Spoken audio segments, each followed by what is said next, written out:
Baik, Bismillahirrahmanirrahim. Assalamualaikum warahmatullahi wabarakatuh. Tuan-tuan dan puan-puan dirahmati Allah Subhanahu Wa Taala kalian, mari kita sama-sama kita mulakan perhimpunan ataupun pengajian kita pada malam ini dengan bacaan Ummul Kitab Al-Fatihah. A'udzu billahi minasyaitonir rajim. Bismillahirrahmanirrahim. Alhamdulillahirabbil alamin.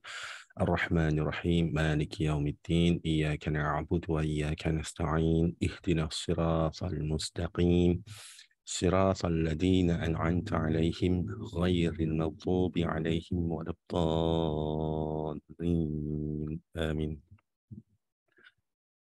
الحمد لله رب العالمين والصلاة والسلام على أشرف الأنبياء والمرسلين وعلى آله وصحبه أجمعين. سبحانك لا علم لنا إلا ما علمتنا إنك أنت العليم الحكيم. قال رب اشرح لي صدري ويسر لي أمري واحلل عقدة من لساني يفقه قولي أما بعد. الحمد لله. Para ustaz-ustaz yang saya muliakan, yang saya kasihi, yang saya cintai, yang saya hormati, Al-Fadhil Ustaz Muhammad Fakhruddin Cik Omar, dan juga yang saya sayangi, yang saya muliakan, Fadhil Ustazah Asma Hussein, dan juga para asatizah, Datuk Datin, tuan-tuan, puan-puan, haji hajah yang dirahmati Allah Subhanahu Wa Taala sekalian. Nama saya Muhammad Ridwan Tan bin Abdullah, iaitu selaku penganjur untuk pengajian kitab Mau'izatul Mukminin ataupun Bimbingan Mukmin, mukhtasar ringkasan daripada kitab Ihya Ulumuddin karangan Imam Al-Ghazali. Dan tuan-tuan dan puan, bersyukur pada Allah Subhanahu Wa Taala pada malam ini dapat kita berkumpul bersama-sama untuk kita berkumpul di dalam sebuah majlis ilmu, di sebuah majlis syurga. Allah gerakkan Allah gerakkan hati kita, Allah gerakkan badan kita untuk kita korbankan masa kita untuk mempelajari ilmu, sebuah ilmu daripada agama ini. Ianya bukanlah sesuatu perkara yang mudah. Ianya bukanlah sesuatu perkara yang mudah. Ia memerlukan pengorbanan. Insya-Allah. Jadi Allahumma salli ala Muhammad. Jadi sebelum saya menyerahkan kepada Al-Fadhil Ustaz, mungkin saya membuat sedikit pengenalan dahulu. Allahumma salli ala Muhammad. Sebenarnya pengajian ini saya mohon maaf terlebih dahulu yang sesiapa bagi mereka yang telah mendaftar awal. Sebenarnya sepatutnya kelas kita dimulakan pada 2 minggu lepas. Jadi pada 2 minggu lepas itu disebabkan masa tu daripada segi pendaftaran itu terlalu sedikit. Jadi kita tangguhkan 1 minggu, iaitu pada minggu lepas.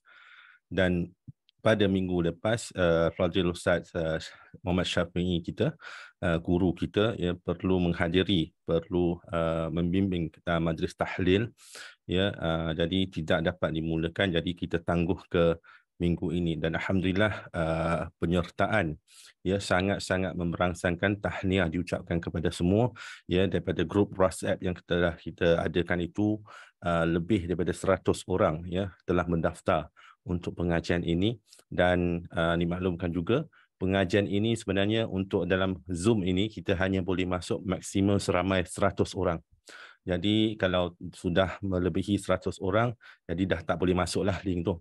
Dah tak boleh masuk. Tapi tidak mengapa, sebab setiap pengajian insya-Allah saya akan buat rakaman. Dan rakaman itu akan diletakkan ke dalam grup Facebook private, grup Facebook. Jadi tuan-tuan dan puan boleh masuk ke join grup itu dan boleh tonton kembali, nak buat ulang kaji pun boleh. Video ini, rakaman ini akan ada di Facebook sampai bila-bila masa, insya-Allah. Jadi sebenarnya kenapa kita mengadakan pengajian ini? Kita mengadakan pengajian ini sebab kita hendak memberikan ilmu, menyampaikan ilmu kepada semua orang. Saya sendiri nak belajar. Jadi saya sendiri nak belajar pada masa yang sama, daripada saya seorang sahaja belajar, kenapa saya tidak mengajak ya semua orang untuk sama-sama untuk kita belajar. Jadi menuntut ilmu ini adalah satu keperluan yang menjadi kewajipan fardu ain, tanggungjawab ke atas setiap umat Islam kita. Dan sekarang ni kita berada di akhir zaman. Ya, masa kita sudah tinggal tidak lama.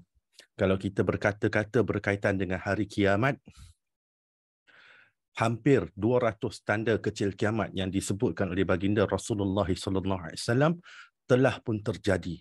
Yang hanya belum terjadi merupakan pemisah, ya, pemisah di antara tanda kecil kiamat dan tanda besar kiamat. Ya, iaitu pemisahnya apa? Terjadinya perang Armageddon, munculnya bintang yang berekor, terjadinya peperangan Al-Malhaba Al-Kubra, munculnya Imam Mahdi, munculnya Dajjal, diturunnya Nabi Isa AS. Ini sahaja yang belum terjadi. Jadi kita berada di ambang-ambang tersebut. Apabila berada di akhir zaman ini, semakin hari semakin Allah Subhanahu Wa Taala mengangkat ilmu. Jadi pada hari ini, kalau kita nak mempelajari ilmu, ianya bukan sesuatu perkara yang mudah. Ilmu semakin diangkat. Allah bukan menghilangkan ilmu tersebut, tetapi Allah mengangkat ilmu dengan mematikan para alim ulama. Para alim ulama, kalau kita lihat ya, seorang demi seorang pergi meninggalkan kita, dan perginya seorang ulama, tidak akan lahir lagi seorang ulama yang sealim ulama yang telah diangkat oleh Allah Subhanahu Wa Taala. Jadi dengan masa sedikit yang kita ada ini, seharusnya maka kita gunakan masa yang ada ini sebaiknya untuk kita mempelajari ilmu. Jadi pengajian kitab bimbingan mukmin ini sebenarnya bukanlah pengajian yang pertama yang kita adakan.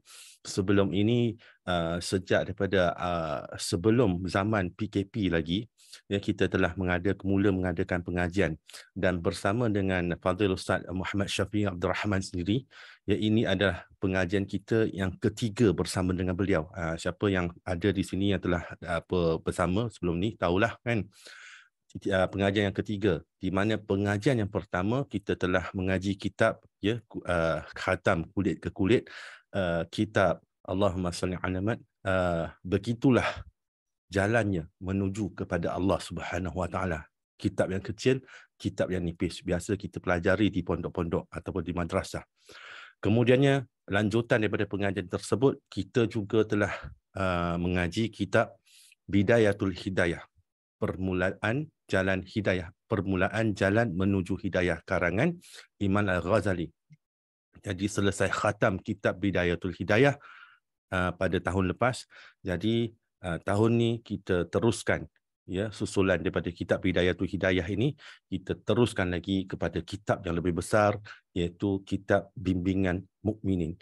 Kitab Bimbingan Mukmin ini sebenarnya adalah ringkasan daripada kitab Ihya Ulumuddin karangan Imam Al-Ghazali.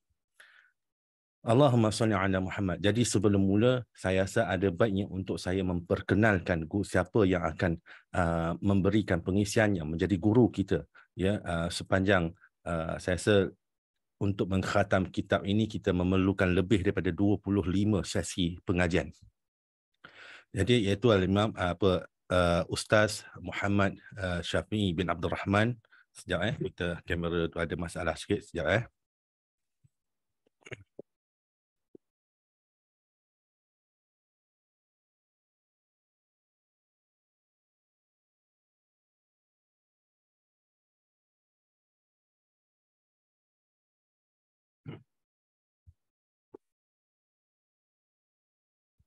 iaitu Fadil Ustaz Muhammad Syafi'i Abdul Rahman berasal daripada Johor. Beliau seorang yang ahli lah dalam pengajian ini, dan penyampaian beliau yang sangat jelas, ya, membuatkan kita mudah untuk mempelajarinya. Dan beliau juga Allahumma salli ala Muhammad. Jadi rasanya kita perkenalkan Allahu Akbar. Okey, tak apa, kita teruskan dahulu. Tak apa, kita dengar suara saya dulu. Ya, dan beliau ahli dalam bidang akidah, ya, akidah, syariah dan juga dalam bidang tasawuf pada masa yang sama, juga alim dalam bidang sirah. Jadi sebenarnya pada malam ini, ya, sekali lagi kami mohon maaf, ya, saya tidak menyusun Imam Syafi'i bersama dengan kita pada malam ini sebab sekarang ini Imam Syafi'i ini sebenarnya kami bertugas di Waqaf An-Nur Corporation Berhad. Ya, Waqaf An-Nur Corporation Berhad, dan sekarang ini berada dalam tempoh perancangan strategik untuk 5 tahun akan datang. Jadi terlalu sibuk sangat dengan urusan kerjanya. Jadi sampai ke selepas maghrib tadi saya telefon beliau. Beliau masih lagi berada di pejabat sebenarnya. Masih lagi sibuk menguruskan kerja. Jadi beliau berkata bahawa insya-Allah akan masuk untuk memberi mukadimah sedikit dah. Sebab tak sempat sangat. Jadi memandangkan begitu dengan kesibukan beliau, jadi saya berbincang dengan Ustaz Syafi'i agar beliau masuk pada minggu hadapan. Tetapi untuk kita meneruskan pengajian, saya rasa tidak baik kalau kita tangguhkan lagi. Jadi untuk meneruskan pengajian kita pada malam ini, sebenarnya kita mencari ganti daripada kalangan guru-guru kami. Ya, dan jikalau menggantikan kepada Al-Fadhil Ustaz Muhammad Syafi'i, jadi perlulah ganti itu dicarikan dengan seorang guru yang lebih alim, ya, ilmu daripada segi bidang ilmunya. Dan insya-Allah bersama dengan kita pada malam ini iaitu Al-Fadhil Ustaz Muhammad Fakaruddin Cik Omar, yang berasal daripada Kota Baru. Jadi beliau memang ahli dalam kitab bimbingan mukmin, memang mengajar kitab ini, dan Allahumma salli ala Muhammad. Dan juga jikalau isteri beliau juga, beliau merupakan guru saya, ya, merupakan guru saya dan guru yang mengajar saya apabila saya berjinak-jinak di dalam Al-Quran. Dan juga isteri beliau itu Al-Fadhil Ustazah Asma Hussein. Ya, kalau tuan-tuan dan puan-puan dengar, Ustaz kenal Ustaz Fakaruddin, pada Ustaz Fakaruddin dengan Ustazah Asma ini dahulunya selalu kita nampak di kaca TV, ya, dan Ustazah Asma Hussein sendiri juga pernah menyandang beliau seorang ilmuwan, seorang pendakwah, seorang penceramah, seorang guru, dan juga pernah menyandang jawatan sebagai YB Senator, ya, di Parlimen, insya-Allah. Jadi saya rasa tanpa melengahkan masa, saya menyerahkan kepada Ustaz Fakaruddin. Tafadhal Ustaz.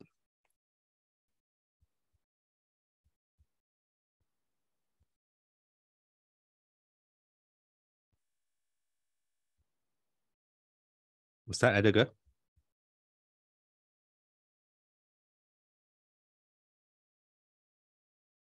Okey. Okey. Okey, Assalamualaikum. Jelas tak suara? Jelas, jelas. Jelas. Okey, insya-Allah. Baik, alhamdulillah. Boleh kita mula? Boleh. Alhamdulillahirabbil alamin wassalatu wassalamu ala asyrafil anbiya'i wal mursalin wa ala alihi washabbihi ajma'in. Rabbi shrah li sadri wa yassir li amri wahlul 'uqdatam min lisani yafqahu qawli. Allah marzuqna fahman nabiyyin wa hifzan mursalin wa ilhamal malaikatil muqarrabin bi rahmatika ya arhamar rahimin. Rabbana yassir wa la tu'assirna ya karim. Wa sallallahu ala sayyidina Muhammad wa ala alihi wa sahbihi barik wa sallam walhamdulillah. Ya, Assalamualaikum warahmatullahi taala wabarakatuh. Dimuliakan lagi disegani Ustaz Ridwan ataupun adik saya Ustaz Ridwan dan juga datuk-datuk, datin-datin, para asatizah, juga muslimin dan muslimat rahmati Allah sekalian. Pertama-tama dan selama-lama dan rafat syukur kita pada Allah, limpah dan kurnia dan inayahnya, alhamdulillah. Pada malam ni kita dipertemukan dengan secara tak langsung.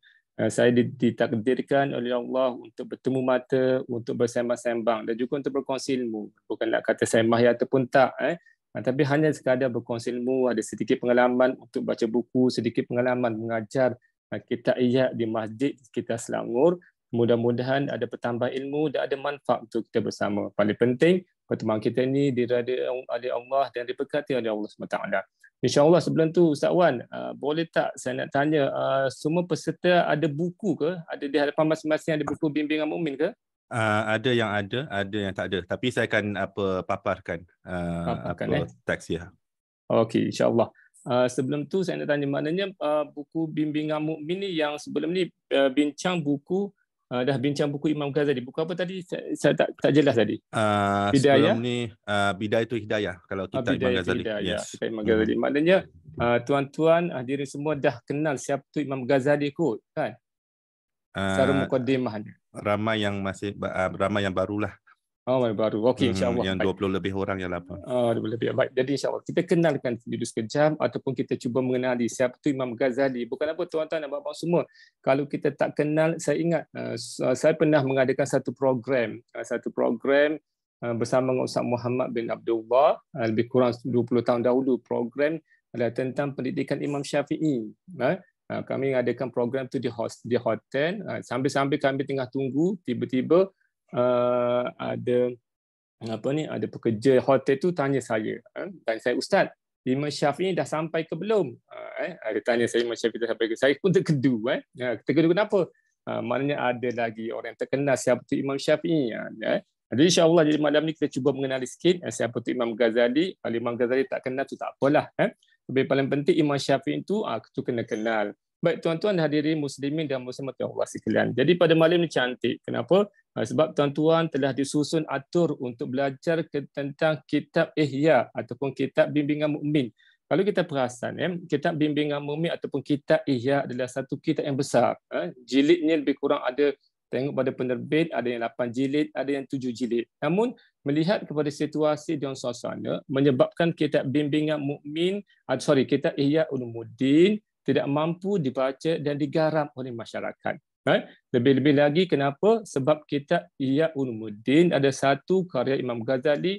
Walaupun kita melihat kitab ini ditulis oleh beliau, oleh Hujatul Islam Imam Ghazali, adalah untuk masyarakat umum. Namun pemahaman masyarakat menghalang untuk menghayati dan juga untuk memahami kandungan-kandungan dalam kitab Ihya. Sebab apa? Sebab situasi masyarakat tak sama dengan apa yang berlaku di zaman Imam Ghazali. Imam Ghazali hidup di dalam satu masyarakat yang memahami falsafah ataupun berada dalam keadaan masyarakat yang memahami ilmunya dengan lebih luas. Di mana masyarakat pada masa itu memahami ilmu berkaitan dengan beratnya ilmu tadi, kan?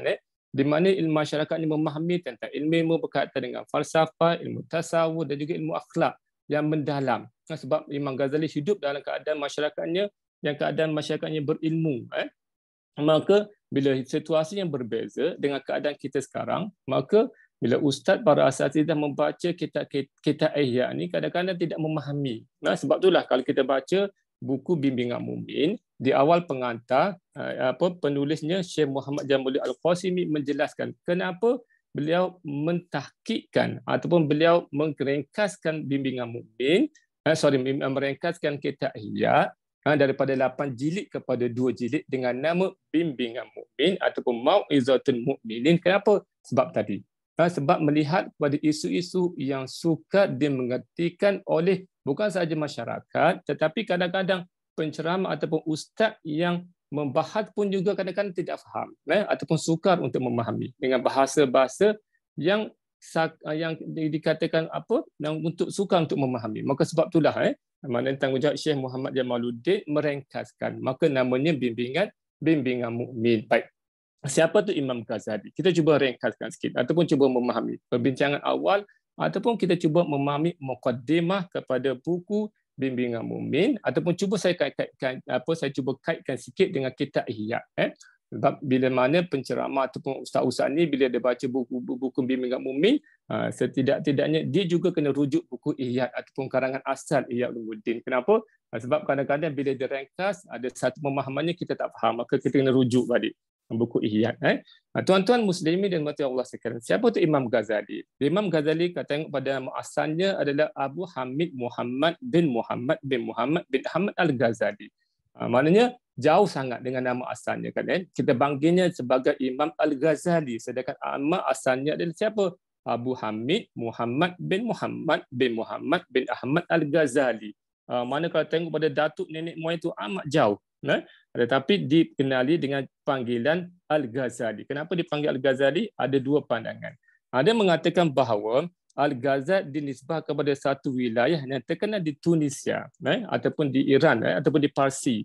Maknanya ada satu tempat dipanggil, sebab itulah namanya Al-Ghazali. Itu orang Arab dia macam itu, tuan-tuan. Bang-bang semua, muslimin dan muslimat, datin-datin, tuan-tuan, macam kita lah kan. Kalau tengok ada sahabat-sahabat kita, contoh kan, ada sahabat kita ni dipanggil contoh Ustaz Rusdi Al-Jauhari, itu Jauhari lah, ada nama Ustaz Rusdi Al-Johari kan. Mana Johor tu merujuk kepada kampung halamannya kan. Jadi Al-Ghazali ni merujuk kepada tempat tinggal Imam Ghazali. Kalau contohnya, kalau saya ni contoh tinggal di Kota Baru, maka nama saya akan jadi Muhammad Fakhruddin Al-Khotabari, contoh kan. Maka panggilan tadi disesuaikan dengan tempat. Itu gelaran orang Arab. Ada juga mengatakan bahawa Al-Ghazal merujuk pada Ghazalah, menunjukkan dengan kalimah Zai. Zai merujuk, maksudnya kepada siapa? Merujuk kepada tentang, dinisbahkan bahawa sifat Imam Ghazali ini amat kuat dalam mensucikan diri. Itu maksudnya merujuk kepada ilmu tasawuf. Right? Maka ada juga pandangan mengatakan bahawa Imam Ghazali merujuk kepada gelaran dan rujuk kepada ayahnya. Kenapa? Sebab ayahnya adalah seorang pembuat kulit baju sejuk, kulit daripada kulit biri-biri. Maka sebab itulah dinisbahkan kepada kerja ayahnya. Tuan-tuan, ibu-ibu muslimin dan muslimat sekalian, saya tertarik bila kita baca tentang Imam Ghazali daripada kecil ataupun daripada peringkat awal, nak cerita tentang bagaimana ayahnya mendoakan. Maksudnya kat sini, tuan-tuan, abang-abang semua, bagaimana peranan ayah ataupun peranan ibu dalam mendidik ataupun sebelum lahir lagi. Dia mendoakan bahawa akan lahir pada zuriat keturunannya seorang imam ataupun seorang pakar ataupun seorang hebat dalam ilmu agama. Nak ceritakan bahawa ayah Imam Ghazali adalah seorang yang miskin, adalah seorang yang dikatakan bahawa orang yang susah. Namun kekuatan imannya menyebabkan dia ini suka belajar. Maka suka berilmu walaupun keadaan miskin, walaupun keadaan susah ataupun sibuk dalam mencari kekayaan atau mencari duit, tetapi di setiap diriwayatkan bahawa di setiap ilmu ataupun bidang pengajian ilmu, maka beliau akan hadir. Dan setiap kali beliau hadir, beliau akan mendoakan. Apa dia doa? Dia doakan, ya Allah, agar lahirlah daripada keturunan zuriatku adalah seorang alim ulama. Itu doa ayah Imam Ghazali. Maka lahirlah Imam Al-Ghazali kan.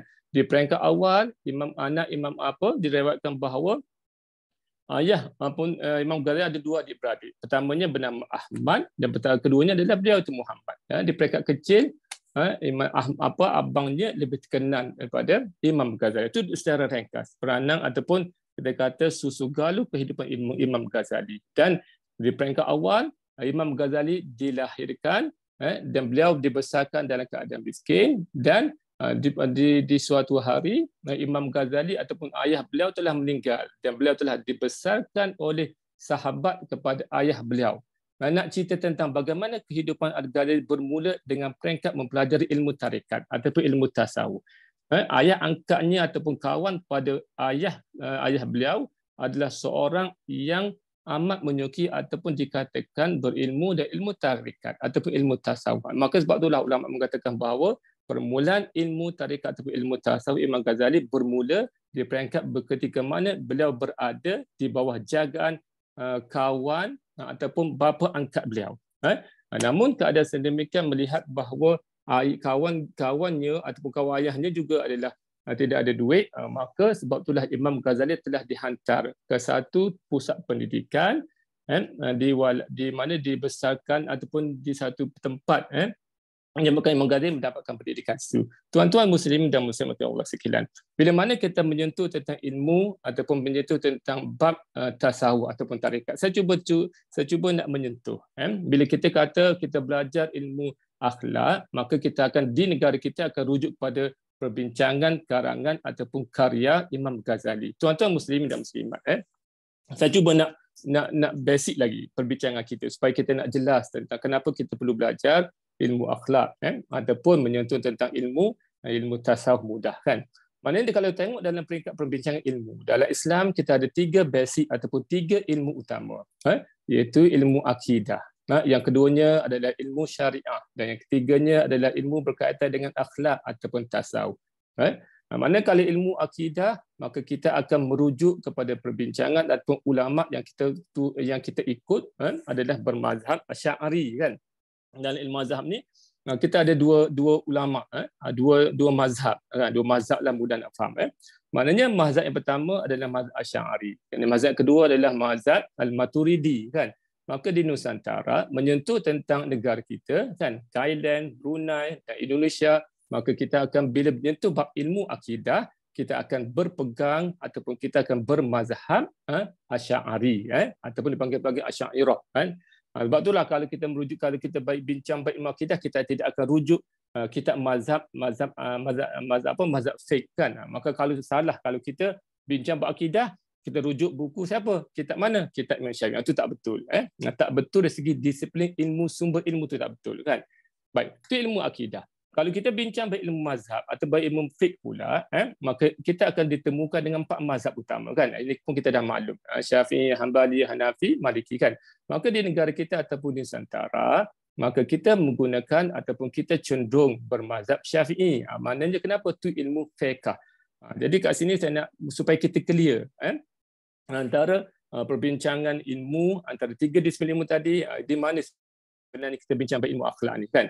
Maka dalam Islam ataupun seorang Muslim tadi tak cukup dan hanya sahaja sekadar ilmu bab akidah, bukan sahaja tak cukup ilmu bab syariah, maka ibadatnya perlu dicantikkan dengan ilmu tasawuf, ataupun dipanggil sebagai ilmu akhlak, kan. Akidah adalah satu ibadat yang menyebabkan ibadat kita diterima oleh Allah. Dan untuk memastikan bahawa ibadat kita betul ataupun tak, kita perlu belajar ilmu syariah. Dan untuk mencantikkan ibadah kita, maka kita perlu belajar ilmu tasawuf ataupun ilmu akhlak. Maka di Nusantara, ilmu yang ataupun ulama yang kita fokus, yang menjadi mazhab kita adalah siapa? Imam Al-Ghazali.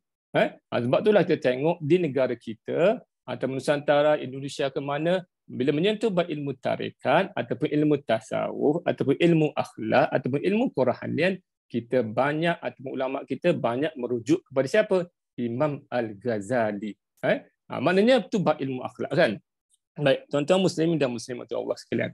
Dan bila mana kita banyak, bila mana kita merujuk pada Imam Ghazali, dan buku yang kita khusus adalah buku Ihya Ulumuddin. Tapi sebab buku tu besar, ada buku tu berjilid-jilid, maka ulama-ulama, sebagai contohnya Hamka, beliau banyak ataupun bila menyentuh ilmu akhlak, pandangan beliau ataupun idea beliau banyak digarap ataupun diambil daripada idea-idea daripada pembincangan dalam kitab Ihya. Sebagai contoh, kalau tuan-tuan, ibu-ibu, ayah yang bertuah sekalian, kalau baca buku Falsafah Hidup Hamka, banyak buku-bukunya terutamanya menyentuh tentang teori kebahagiaan, datang daripada kitab Ihya. Sama juga kalau kita baca buku ataupun tafsir Al-Azhar, karangan Hamka pun sama. Bila menyentuh bab akhlak, kita akan tengok idenya diambil daripada Imam Al-Ghazali.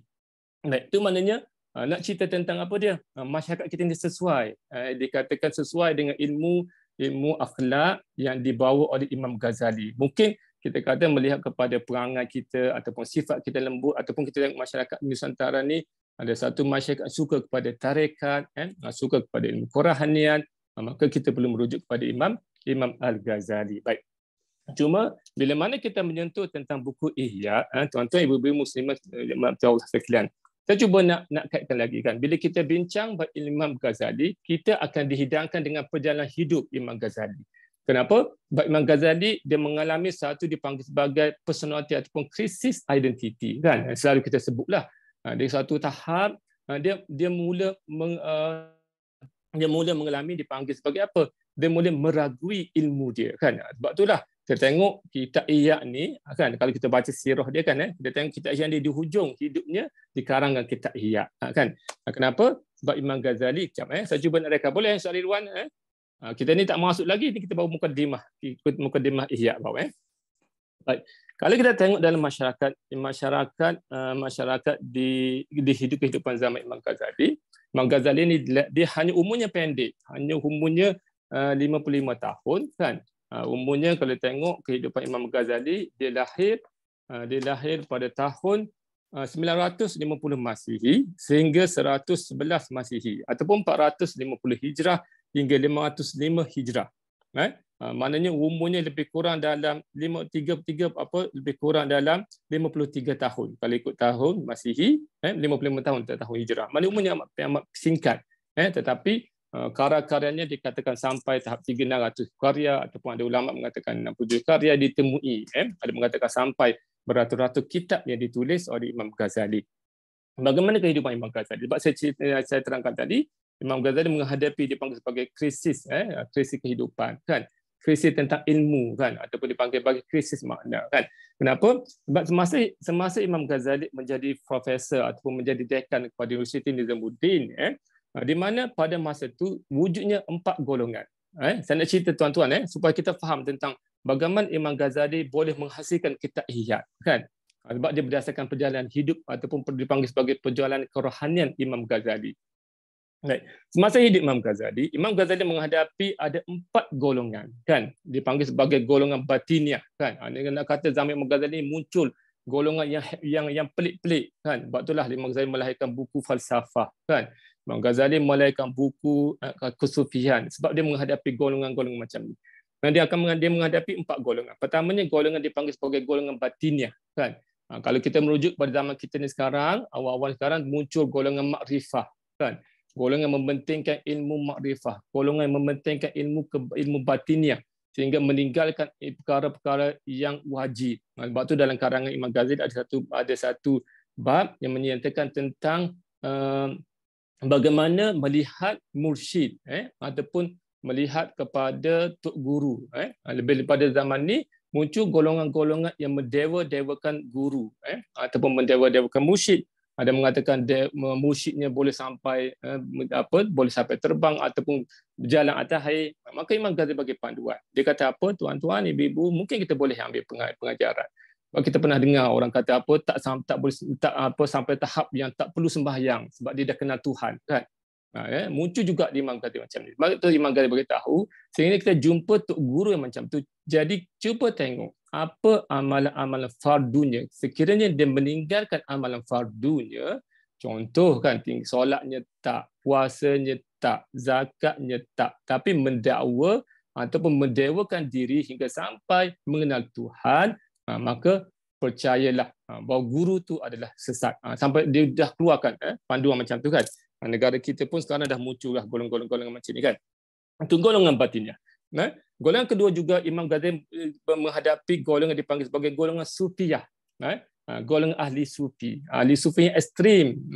Imam Ghazali ini kata ulama kerohanian ataupun ulama sufi. Namun pada zaman beliau juga menghadapi golongan-golongan sufiyah ataupun golongan-golongan yang mendewakan, utamakan ilmu-ilmu kesufian. Baik, perbincangan ini panjang, tuan-tuan. Tak sempat kita nak bincang malam ni.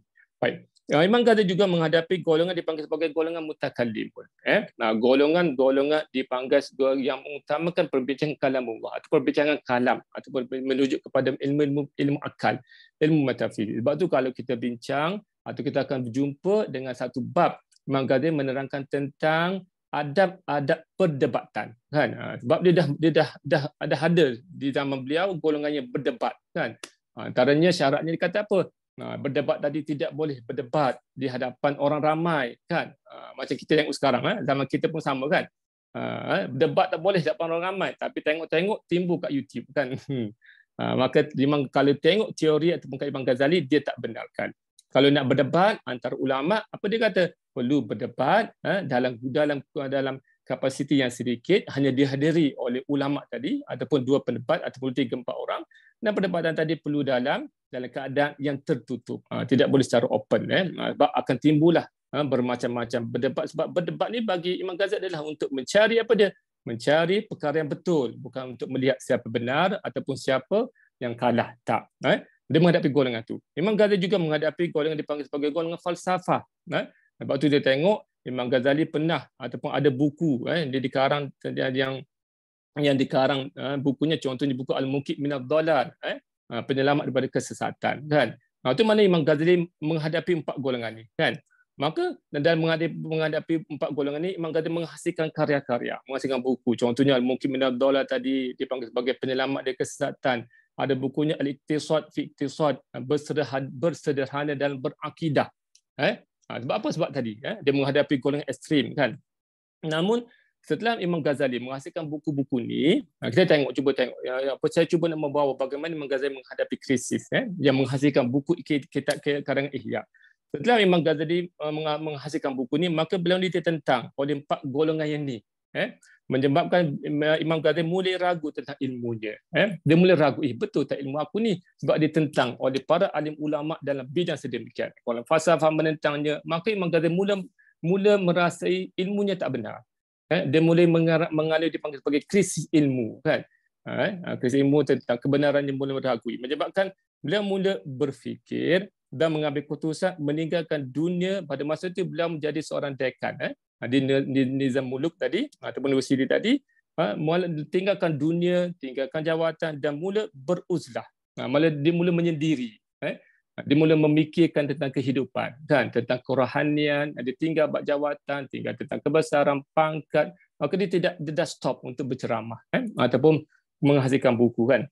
Apa yang berlaku daripada Baghdad, maka beliau telah pergi ke Syam, dan beliau telah beriktikaf di Masjid Baghdad selama 2 tahun, dan di sana beliau telah berzikir, bersolat, dan di sana beliau tak mengajar sehingga orang tak mengenali siapa tu Imam Ghazali. Dia berada di masjid. Dan sebenarnya beliau telah beriktikaf di Masjid Baitul Maqdis. Daripada Baghdad dia terus pergi ke Syam, ke bumi Syam.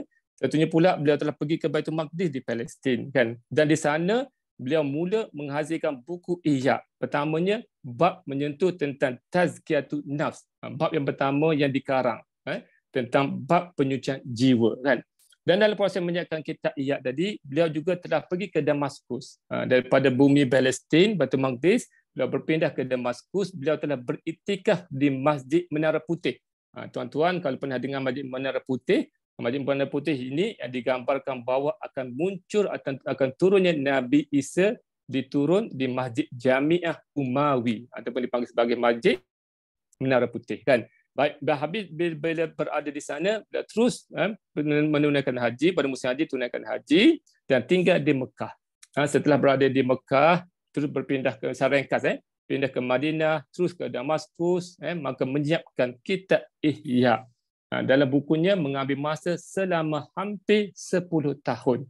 Maka barulah Imam Ghazali mula mengajar tentang kitab Ihya Ulumuddin yang akan kita bahas. Baik, itu yang pertamanya. Tuan-tuan, ibu-ibu muslimin dan penerimaan yang sekalian, dalam kita membincang kitab Ihya ataupun kitab bimbingan mukmin, ada perkara yang perlu kita ambil berat, terutamanya dalam menyentuh Ustaz kita habis buat apa kita ni? 10.30 Ustaz. Tapi kalau lebih tak apa kot. Lebih InsyaAllah. Sebelah tak apa. Takut lelah sekali saya seorang duk bercakap ni. Baik. Bila kita membincangkan kitab Ihya, kita juga akan mendengar kritikan-kritikan daripada para alim, para ulama, terutamanya ulama dalam bidang hadis. Kenapa? Sebab kita maklum Imam Ghazali ni bukan pakar dalam bidang ilmu hadis.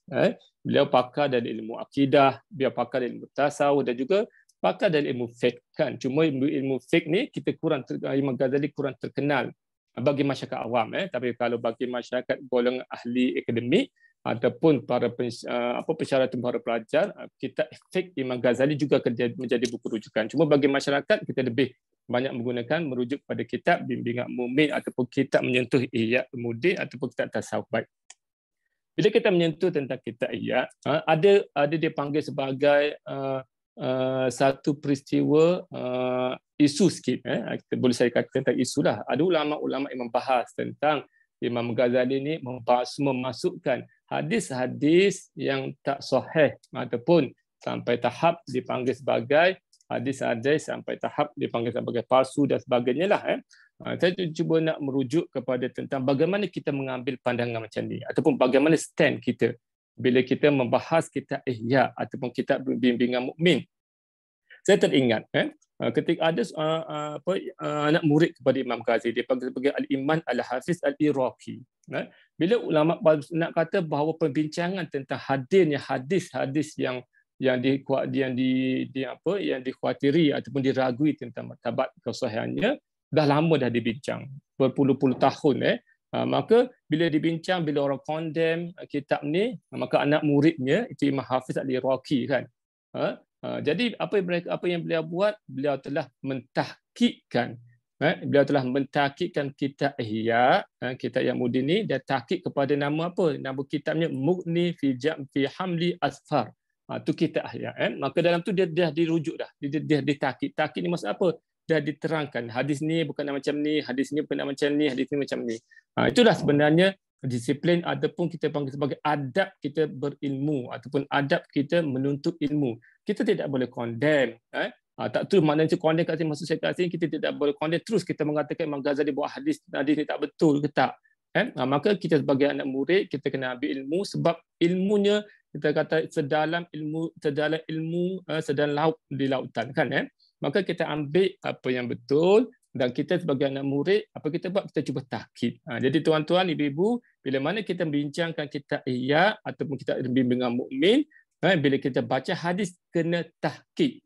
Tu adalah adab ataupun tanggungjawab ustaz-ustaz yang mengajar kitab bimbingan mukmin. Dia tak boleh baca hadis lepas tu tak tahqiq, tak boleh. Sebab ada perbincangan banyak dalam bab-bab tentang hadis. Dan lagi pula kita kena faham Imam Ghazali ini bukan tokoh ataupun pakar dalam bidang hadis. Baik. Satu lagi saya nak bawa, tuan-tuan, ibu-ibu muslimin dan muslimat kan. Imam Ghazali, seperti yang saya cerita tadi, Imam Ghazali lahir pada 450 hingga 505 Hijrah ataupun 950 hingga 1111 Masihi. Pada ketika ini, dunia Islam sedang menghadapi serangan tentera salib. Umat Islam sedang menghadapi tentera salib. Perang salib pertama di mana pada masa itu Baitul Maqdis sedang dihentam, sedang diserang oleh tentera salib. Perang salib pertama pada tahun 1095 itu perang salib pertama dan Imam Ghazali ini meninggal 1101 Masihi. Maksudnya Imam Ghazali pada masa itu hidup semasa perang salib. Dan bila mana kita baca kitab ataupun buku Ihya, kita tidak akan jumpa satu bab pun yang menyentuh tentang jihad. Jihad masuk ke artinya adalah jihad perang. Maka ulama bincang kan. Contohnya ada terutama dan termasuk tokoh Syekh Yusuf Al-Qaradawi. Syekh Yusuf Al-Qaradawi, bukan Qaradawi. Qaradawi ni pembantunya kan ataupun ketua ulama yang sekarang kan, Syekh Yusuf Qaradawi. Dalam bukunya dibahas ulama bincang, tuan-tuan abang semua, kenapa duk bahas? Kenapa Imam Ghazali tak bahas tentang jihad sedangkan umat Islam pada masa itu sedang menghadapi tentera salib. Baitul Maqdis masa itu tengah diserang kan. Apa dia? Sekejap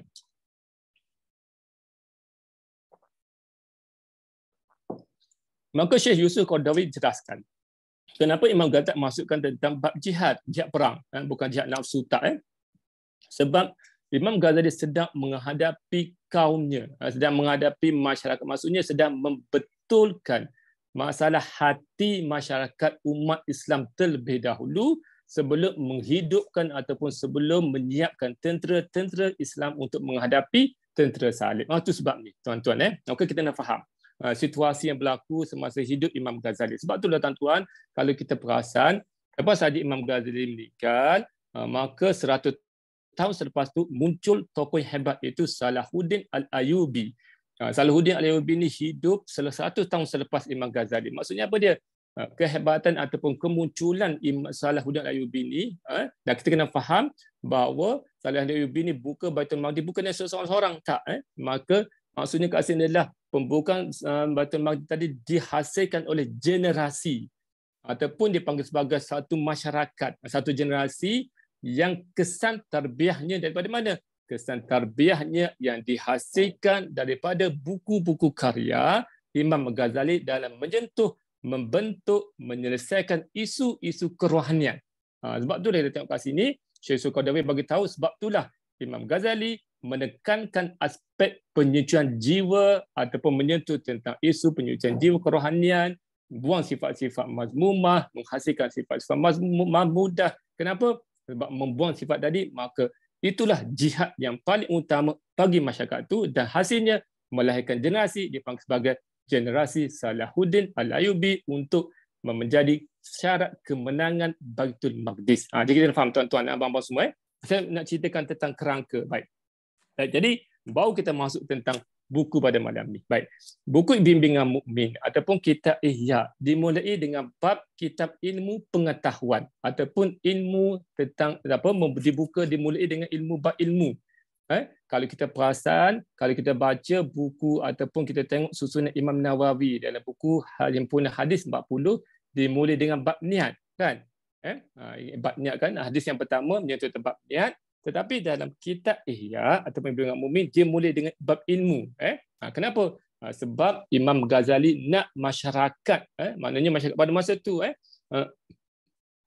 bergaduh Pak Cik cerita tadi, kan, situasi masyarakat pada masa itu dikucak kacau bilau, sehingga kan tidak tahu mana satu yang paling utama, kan, sehingga kan perang salib sedang hadapi tetapi duk bincang bab perkara-perkara yang menyentuh tentang siapa betul, siapa salah. Maka Imam Ghazali bahas dimulakan daripada ilmu untuk masyarakat ataupun umat Islam sedar apa-apa benda ataupun apa-apa perkara kena tahu ataupun kena ada ilmu terlebih dahulu. Sebab itulah ulama bahas kenapa Imam Ghazali mulakan kitab Ihya dengan bab ilmu pengetahuan atau bab ilmu. Baik. Maknanya di dalam bab yang pertama yang ni, dijelaskan tentang keutamaan ilmu pengetahuan. Saya baca tuan-tuan, dimulai dengan ayat Quran surah 5.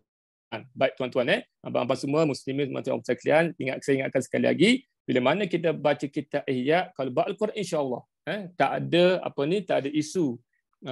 Tak ada isu tentang tentang sama ada betul ataupun tak, sebab memang datang pada ayat-ayat Al-Quran. Pada Al-Quran surah Al-Imran, syahidallah annahu la ilaha illa huwa wal malaikatu wa ulul ilmi qa'iman bil qist. Allah telah menyaksikan bahawasanya tiada Tuhan melainkan dia jua, begitu pula para malaikat dan para ahli ilmu pengetahuan turut menyaksikan sama, iaitu Tuhan yang berdiri di atas keadilan. Maka kat sini dijelaskan Imam Ghazali memulakan pembincangannya tentang wa ulul ilmi, iaitu orang yang berilmu ataupun dipanggil sebagai ahli ilmu pengetahuan. Mana mungkin kita nak kenal Allah, nak kenal ataupun berakidahkan Tuhan yang satu tanpa ada ilmu pengetahuan. Maka perhatikanlah pada ayat tersebut di atas bagaimana Allah telah memulakan penyaksian itu dengan dirinya sendiri. Keduanya dengan para malaikat dan sesudah itu dengan para ahli ilmu pengetahuan. Itu sahaja sudah cukup untuk membuktikan betapa tingginya keutamaan ilmu pengetahuan dan kelebihannya. Mana kat sini kita faham Allah menjelaskan tentang kelebihan orang yang berilmu pengetahuan. Tuan-tuan, ibu-ibu yang tahu sekalian, nanti kalau kita bahas bimbingan mukmin juga, kita akan Imam Ghazali bahas juga tentang peringkat-peringkat ilmu pengetahuan. Dia bahas tentang dipanggil sebagai ilmu al-yakin, dipanggil sebagai ainul yakin ataupun dipanggil sebagai satu lagi ainul yakin, hakul yakin. Itu perbincangan Imam Ghazali. Imam Ghazali ini sebenarnya tuan-tuan dan abang semua, kalau kita rujuk sekarang dah, kalau dulu dia panggil sebagai, kalau zaman dulu dipanggil sebagai tokoh tasawuf, kan, di peringkat dunia Islam lah. Tapi kalau di peringkat dunia barat, mereka dipanggil, Imam Ghazali dikenal sebagai tokoh falsafah. Sebab barat dia mengambil Imam Ghazali dan ilmu falsafah. Bagi kita orang Islam ni pula, kan, mengambil Imam Ghazali dan peringkat ilmu apa? Ilmu kerohanian, kan. Itu pelik, kan. Tetapi kalau kita ni tuan-tuan dan abang semua, kalau kita ambil ilmu falsafah pun kita bincang, kita bahas, kan, ilmu kerohanian pun kita ambil, maka kita akan tahu kenapa dikaitkan dengan ilmu falsafah. Sebab saya ni kebetulan tuan-tuan dan abang semua, saya ni pasang pada UM, degree dan master dari bidang akidah dan pemikiran Islam. Dan antara bab yang kita bincang semasa master itu adalah semasa master dulu perbincangan tentang kehidupan Imam Ghazali jugalah. Baik. Dalam bincang ini dijelaskan tentang kelebihan orang yang ilmu pengetahuan. Seperti yang saya jelaskan tadi, Imam Ghazali bahas tentang peringkat-peringkat ilmu pengetahuan, kan.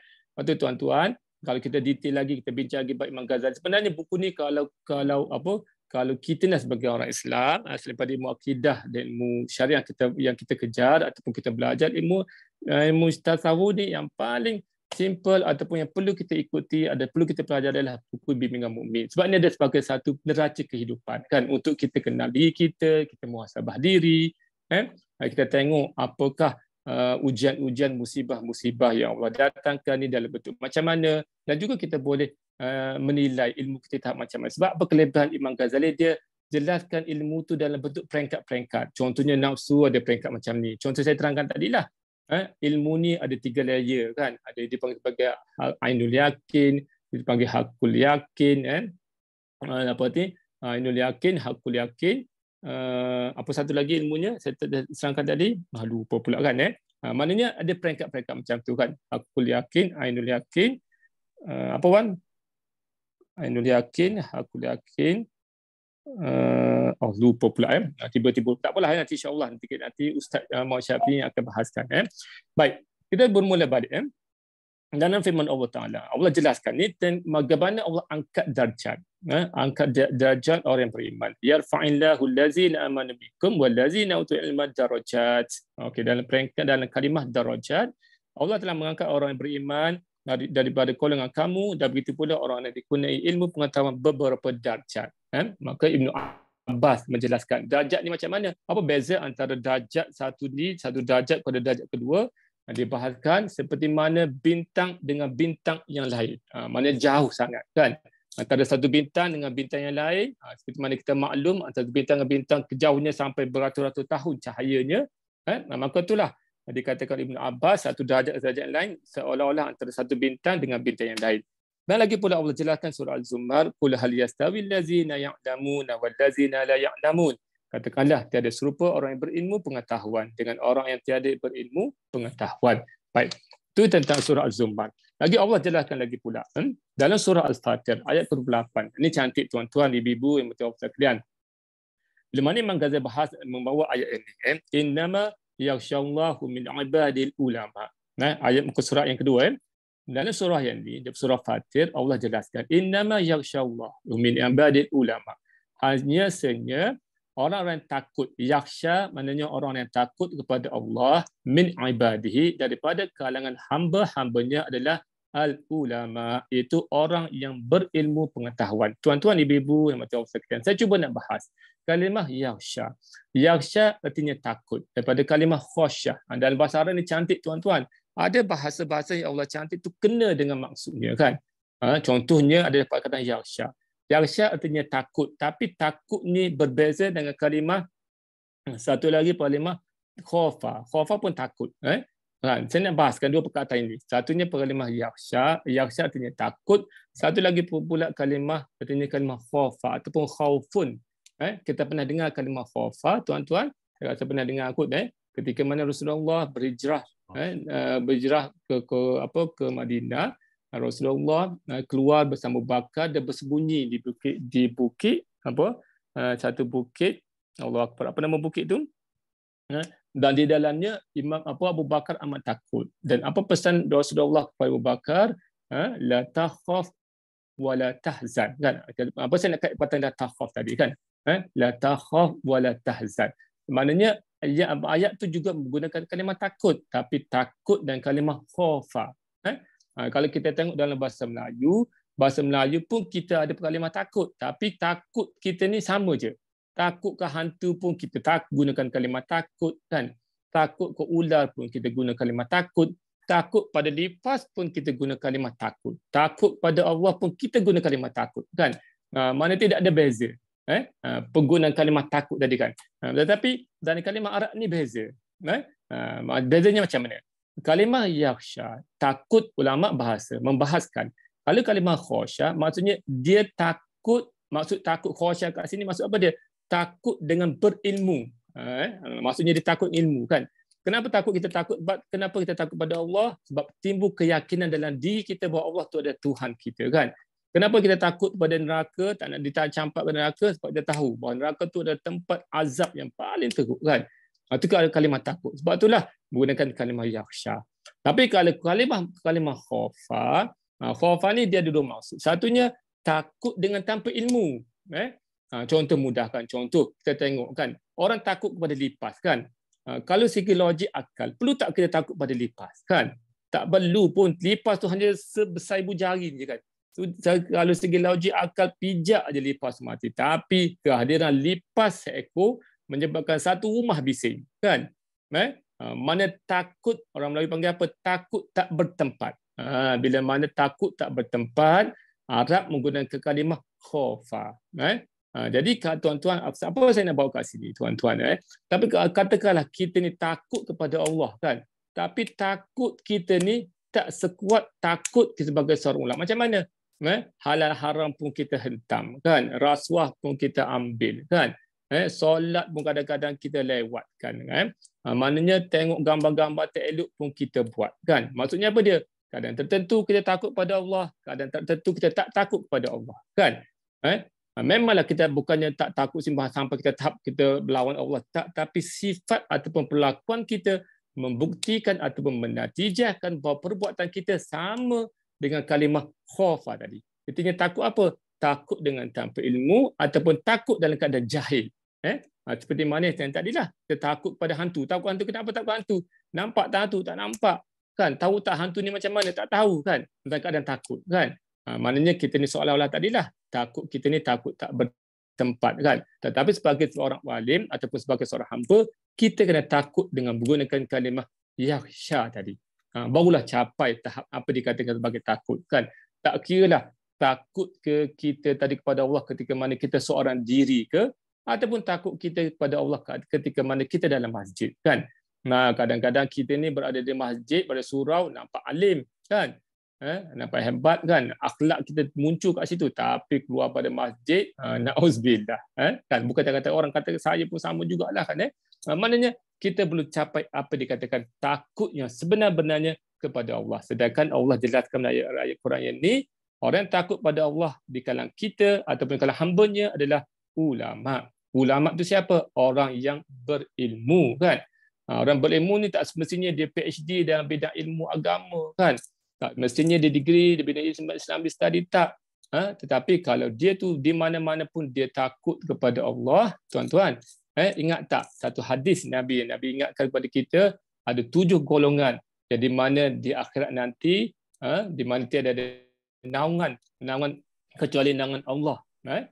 Itu salah seorangnya siapa dia? Seorang lelaki yang takut untuk melakukan zina, ataupun seorang lelaki yang takut melakukan zina dengan seorang perempuan yang dipanggil sebagai perempuan yang cantik ataupun yang hartawan, kan?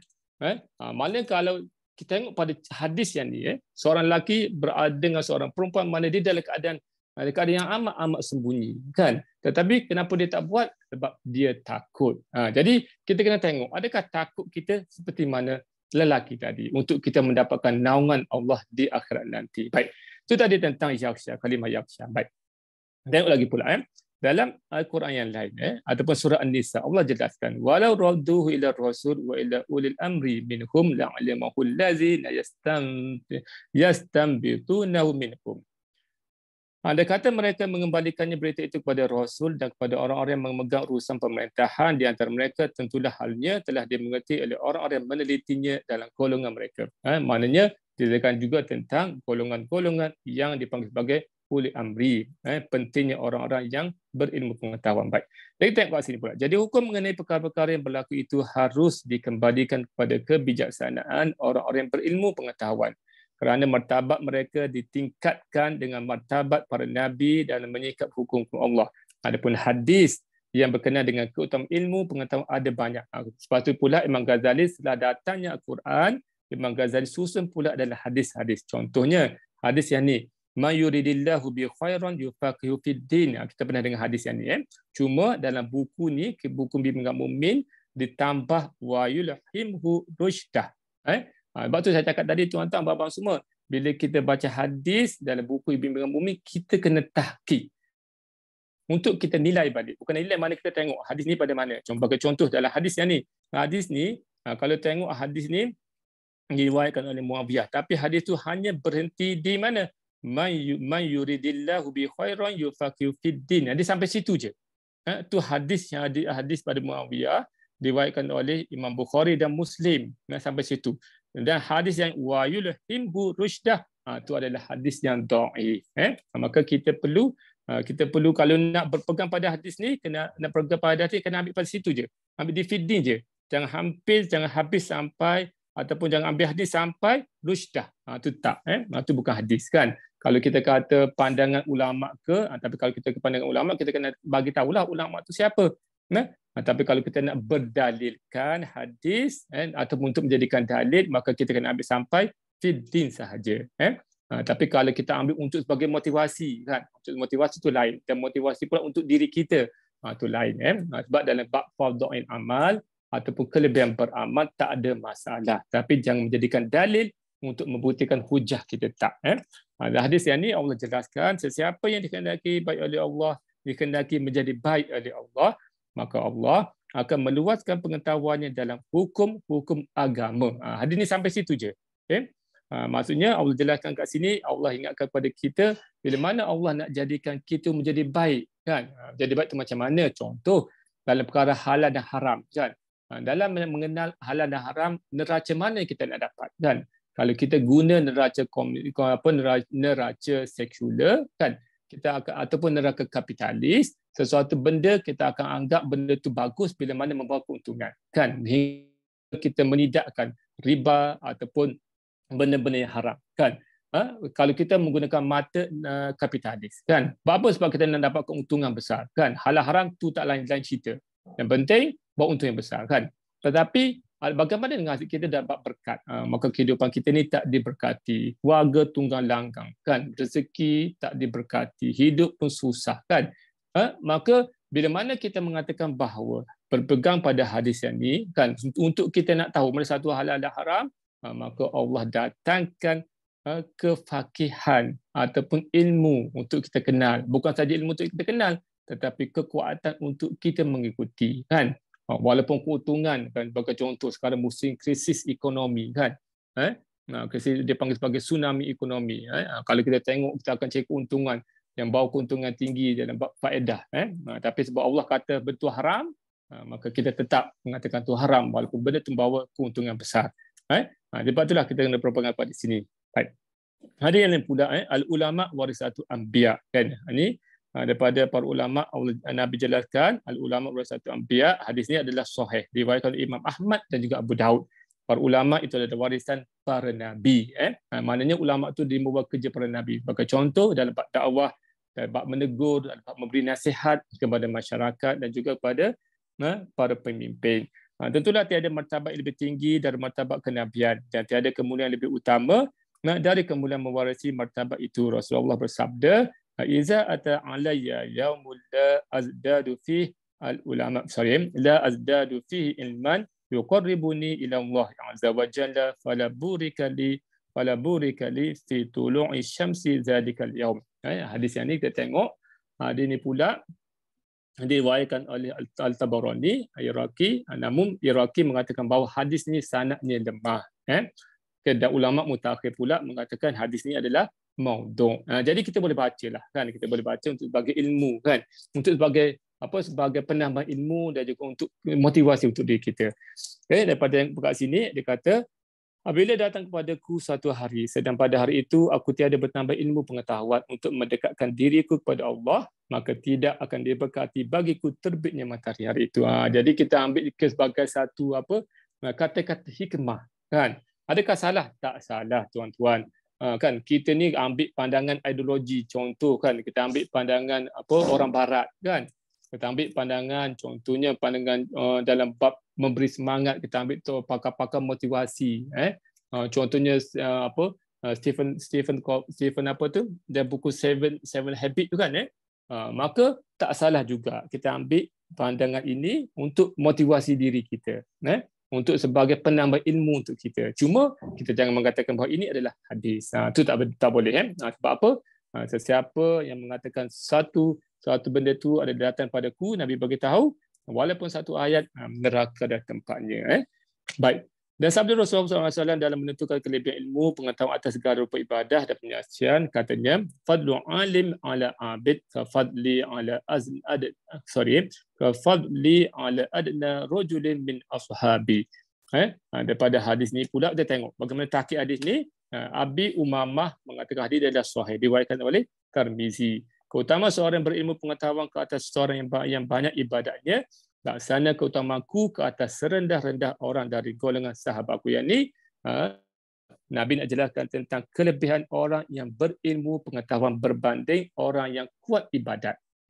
Maksudnya apa, tuan-tuan, abang-abang muslimin dan muslimat sekalian, maka kita bukan saja kuat ibadat, nak ibadat, tetapi kita kena tahu kenapa kita buat ibadat macam ni, kenapa solat duha dan tujuan apa kita solat duha, kan? Kita baca Quran, Bukan saja kita nak khatam Quran, tapi paling penting adalah kita tadabbur ayat Quran. Kita bukan saja nak kejar, kita boleh khatam sebulan, tapi kita juga nak kejar setiap hari kita tadabbur satu ayat satu hari. Supaya apa? Supaya kita dapat ilmu, kan? Supaya kita boleh beriman. Kalau tengok dalam bab ilmu ataupun dalam kita beriman pada Al-Quran, kalau kita baca buku ataupun tafsir Al-Qurtubi, dia jelaskan kepada kita ada 4 peringkat orang beriman dengan Al-Quran, ataupun orang yang berilmu dengan Al-Quran. Peringkat pertama dia sebagai orang belajar, orang yang selepas dia belajar membaca Al-Quran, dia perlu mentadabbur Al-Quran, kan? Maksudnya habis belajar dia kena tadabbur, kena faham setiap topik perbincangan Al-Quran. Bila sampai tadabbur, dia kena baca tafsir pula, kan? Baca tafsir untuk lebih memahami, kan? Yang ketiga, yang kedua tadi dia tadabbur dan tafsir. Dan yang ketiga, apa dia? Dia kena dia kena beramal dengan Al-Quran. Dan keempat barulah dia panggil sebagai dia menghafal ayat Al-Quran tadi, supaya dia akan lebih tahu tujuan apa dia melaksanakan ibadat-ibadat sedemikian dan meninggalkan amalan-amalan yang membawa kepada kemasan kepada Allah. Baik. Cuba perhatikan betapa ilmu pengetahuan itu dipersamakan seiring dengan darjat kenabian, dan betapa pula direndahkan martabat sesuatu amalan yang sunyi dari ilmu pengetahuan, sekalipun orang yang beribadat itu cukup mengetahui dengan ibadat yang ia lakukan itu sehari-harian. Kerana kiranya ibadat itu ditunaikan tanpa ilmu pengetahuan, tentulah ianya tidak boleh dinamakan ibadat. Maka dia akan jadi apa? Ibadat juga, tapi ibadat ikut-ikut, kan? Kenapa buat ibadat macam ni? Sebab ayah aku buat. Kenapa buat macam ni? Sebab masyarakat buat, kan? Kenapa buat macam ni? Sebab tu nenek moyang aku buat. Kita tak nak menjadi seperti mana orang jahiliah. Bila diminta untuk beribadat kepada Allah, beriman kepada Rasulullah SAW, dia kata aku tak nak. Sebab ini adalah amalan datuk nenek moyang aku dahulu. Kita tak nak macam tu. Kalau yang betul tak apa. Tapi kalau yang salah, kita tak boleh ikut. Baik. Sabda Rasulullah SAW pula, fadlu alim ala abid ka fadli qamari lailatul badri ala sa'idil kawakib. Okay, hadis ni diriwayatkan oleh Abu Nuaim dari Muaz, Sahih Al-Jami'. Hadis ni adalah sahih. Kelebihan seorang alim atas seorang abid adalah seorang ibadat, ahli ibadat, kan? Abid mana orang kuat ibadat. Laksana kelebihan bulan purnama ke atas seluruh bintang gemilang. Bintang gemilang lah. Nak cerita tentang kelebihan orang yang berilmu dengan orang yang kuat ibadat, kan? Jadi kita nak macam mana tuan-tuan abang-abang semua? Kita nak kita ni bukan saja kuat ibadat, tapi kita nak kita ni kuat berilmu juga, kuat belajar juga, supaya kita jelas tujuan apa satu syariat itu diturunkan ataupun untuk kita ikut, dan kenapa satu benda itu adalah haram. Supaya apa tuan-tuan abang-abang semua? Supaya senang kita nak jawab, kan? Contohnya nak jawab pada anak-anak zaman sekarang, kan? Saya menghadapi zaman remaja-remaja ataupun pelajar-pelajar, sebab apa saya sebelum ni mengajar di UiTM. Pelajar zaman sekarang ni tanya pelik-pelik. Contohnya tanya tentang malaikat buat apa, kan? Contohnya pula bagaimana nak buktikan bahawa Al-Quran zaman Nabi sama dengan zaman sini, tidak ada kekurangan walaupun satu baris satu ayat. Bagaimana kita nak buktikan, kan? Ditanya juga, kan, malaikat Jibril ni buat apa, kan? Ditanya juga macam-macam soalan-soalan yang kita kata mengganggu akal, sehingga kita pun terfikir betul juga, kan? Maka semua benda tadi tuan-tuan dan abang-abang semua perlu kepada ilmu pengetahuan. Tak faham, kena berguru ataupun cari para alim yang lebih memahami. Di antara wasiat Luqman Al-Hakim terhadap anaknya ialah, wahai anakku, pegauilah para alim ulama dan rapatilah mereka dengan kedua lututmu, kan? Kedua lututmu mana rapat-rapat, kan? Kita ni pula lain, kan? Datang masjid cari tempat yang paling belakang, kan? Kan? Sedangkan kalau tengok pada Luqman pesan Al-Hakim, apa dia? Jumpa para alim ulama bila belajar kena rapat lutut, kan? Ataupun paling mudah kita kata apa? Duduk dekat, kan? Ada orang kata, ustaz, bukan saya sengaja cari belakang, cari dinding sebab saya sakit belakang, kan? Kan? Jadilah di masjid tu sebagai tempat apa bersandar. Lala sekali kat tengah tu tak ada orang, kan? Baik. Tapi paling penting tak apalah, yang penting kita dengar masa ustaz mengajar. Tapi itulah Kita kena kejar, kena duduk ke depan kan, supaya apa? Supaya mudah jelas dah faham, ada lagi pula mudah untuk tanya ustaz.